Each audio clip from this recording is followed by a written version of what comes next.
You've been stuck in low elo for a while now, and you've been told several times to just watch your replays and learn from your mistakes. But let's be honest, if it was really that easy, you'd already be Challenger.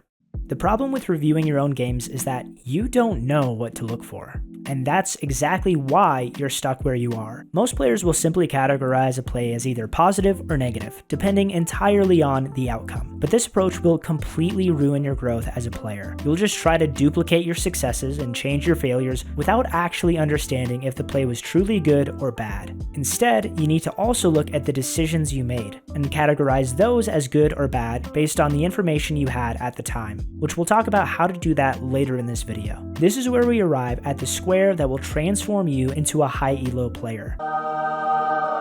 The first and last quadrants are pretty straightforward. First, we have a good decision with a good outcome. We all want to live here, where we are making optimal decisions, our teammates are playing correctly, and every game is a 15-minute win. On the other hand, we have the bad decisions with bad outcomes. These are also somewhat easy to recognize. But then what are these other two squares? Well, I'm glad you asked. These are the plays that only high elo players are able to identify, diagnose, and then use them to continuously improve. I call them false positives and false negatives. A false positive happens when your decision is fundamentally bad, but it still works out anyway because your opponent is even worse than you. Maybe you decide to solo a dragon while your bot lane resets and your mid laner is pushed in. This is a terrible idea in 99% of games, but you might get away with it because the enemy team just doesn't check. If you look at the outcome and decide it's a good play, you'll create bad habits and find it hard to consistently win games. So false positives are truly just negative plays that you should work to get rid of, despite the fact that they worked out. False negatives can be equally as damaging to your development. This is when you make a good decision, but the outcome isn't positive. For example, your team is losing badly on the bottom half of the map, and you ping your teammates to give Drake.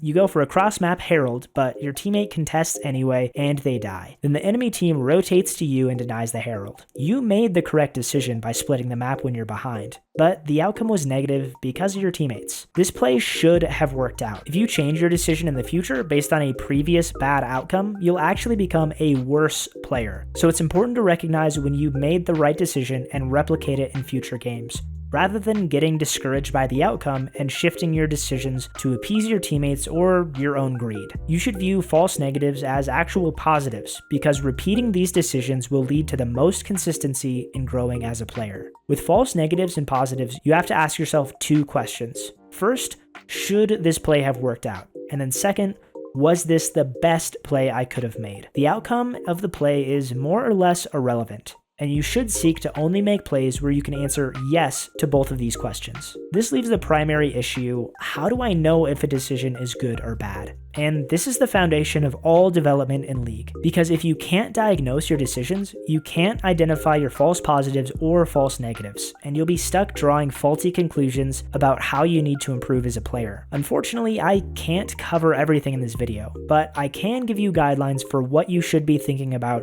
when determining an optimal play at any given point. For junglers, a basic list would look something like this, and then for laners, maybe a little bit like this. Now, these aren't exhaustive lists by any means, but if you understand how all of these factors determine the correctness of a decision, then you'll be on your way to recognizing false positives and negatives. If there's anything on this list that you don't understand thoroughly, there's a good place to start. There's tons of free resources out there on YouTube and plenty of coaches to help you if you're truly stuck. Once you've gained a solid understanding of these fundamentals, you can use this square to fine-tune your VOD reviews and climb out of elo hell.